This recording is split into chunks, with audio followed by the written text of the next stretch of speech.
My second reflection concerns your observation in the first part of your talk that Catholicism has undergone major changes in recent times and that we must distance ourselves from the ideas as expressed in the Great Controversy, that the Catholic Church has not changed, that it's always been sinister and always will be. You quote from page 571 in Great Controversy. It has in fact been difficult for Adventists to acknowledge any changes in Catholicism because Great Controversy is so adamant that as an entity, the papacy does not and cannot change.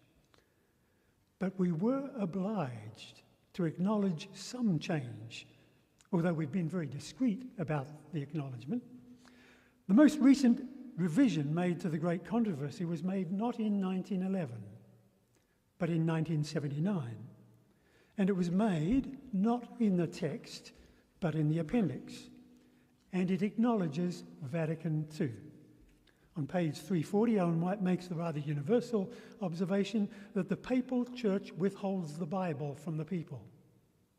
In the 1911 edition, there is a note at this point that points us to the appendix where we find documentation supporting that allegation.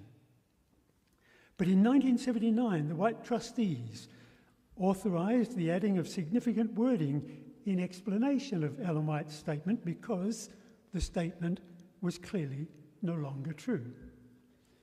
The appendix now reads, "The reader will recognise that the text of this volume was written prior to Vatican Council II, with its somewhat altered policies in regard to the reading of the scriptures. But in recent years, a dramatic and positive change has occurred in this respect." I believe that you might have had something to do with that change in the appendix. In the light of the ongoing changes flowing from Vatican II, could one suggest that the same note be at least cross-referenced to other passages in the book, the one that you cite particularly? Your talk today prompts the question, in fact, would it not be appropriate to make that concession note on page 340 more general in nature about the whole book, and that perhaps it should be incorporated into the introduction?